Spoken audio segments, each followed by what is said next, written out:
I have been looking for a book like House of Leaves for a little while now. I first read House of Leaves in January of last year, so January of 2023 was the first time I read it, even though I'd had the book in my collection for probably 9 years. It's one of those books that's kind of intimidating.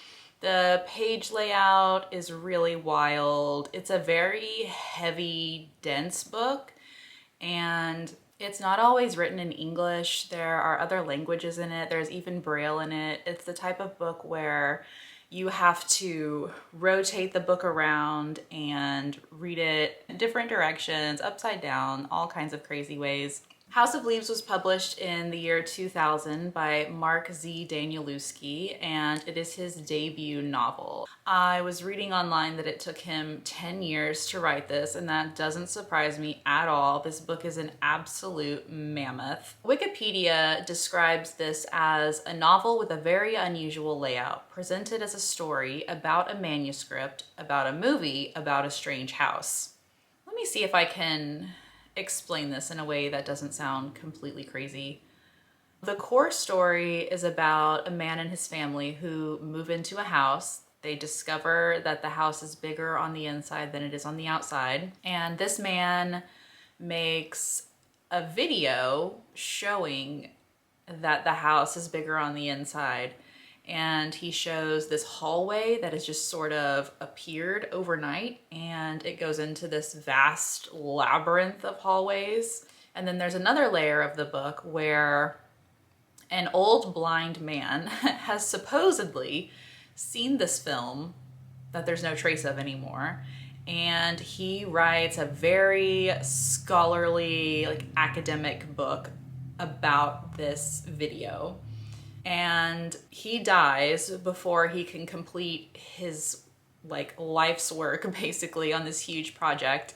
His manuscript is left behind in his house after he dies, and a couple of guys break in and they are just rummaging through this house, and they find the materials for this manuscript that this old man was putting together. So one of the guys collects these materials, takes them home, and then becomes obsessed with them.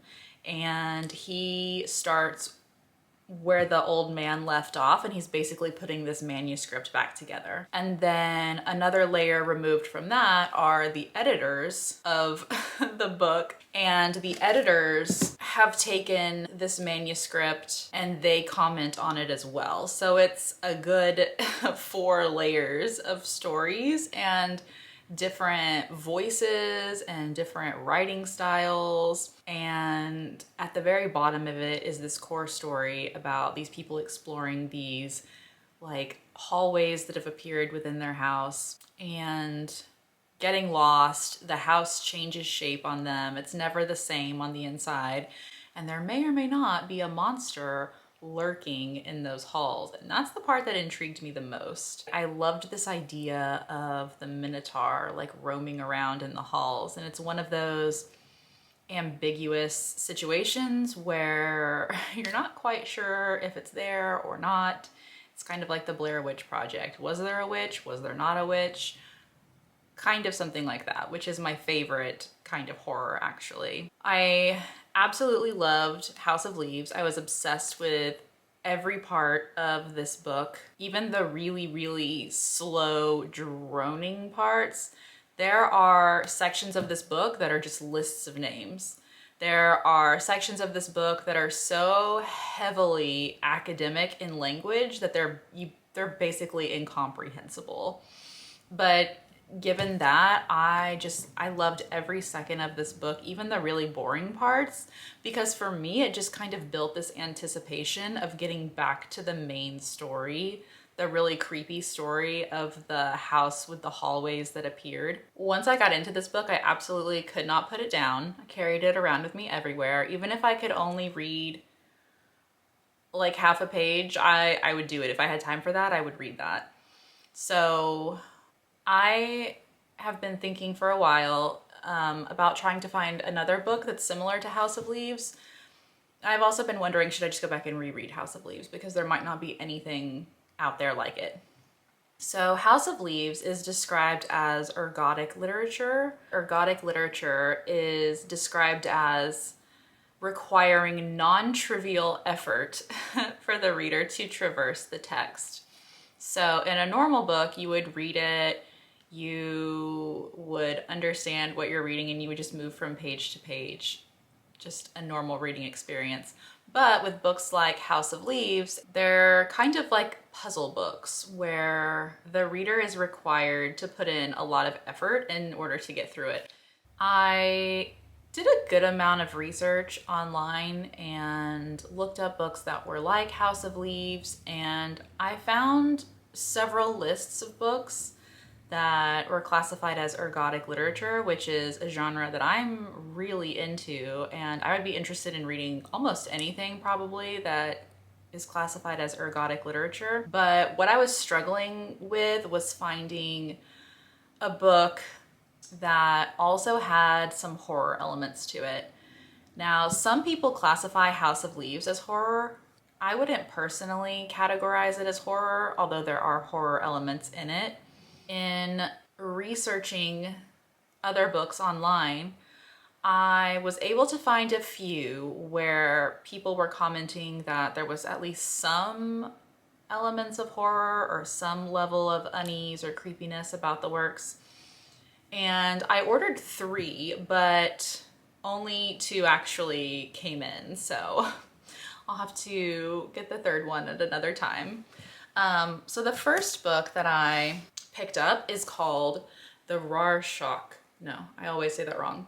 The Rorschach Texts, and that's very hard to say. I always want to say the Rorschach Tests because it's basically a play on words of the Rorschach test, the one where it's like an ink blot test and you say what you think it looks like, and that's supposed to tell you something about yourself or your state of mind.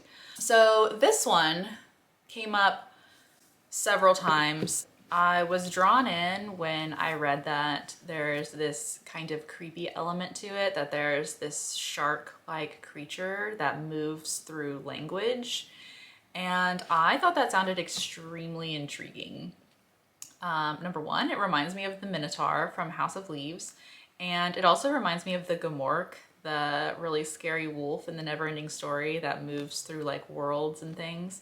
So I love the idea of this like looming monster, and a monster that may or may not be part of reality, but a part of language or memory or fantasy or something like that. So this really intrigued me.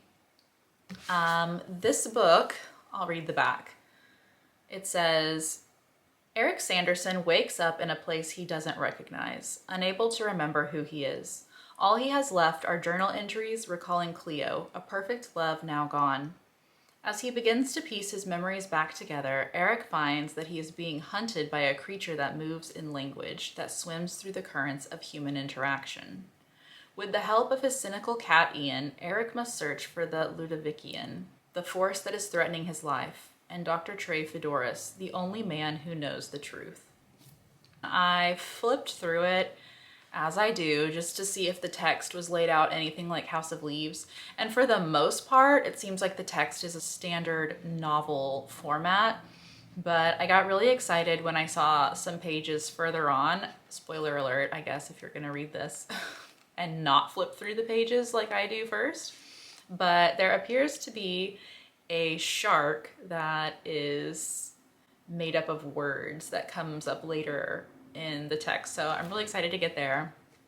Hope I didn't spoil that too much for myself, but I just have to flip through the pages and just, not to read them, but I just need to see what the text layout looks like. Now for the second book, and this is the one that came up on probably every single list that I looked at in regards to books that are like House of Leaves.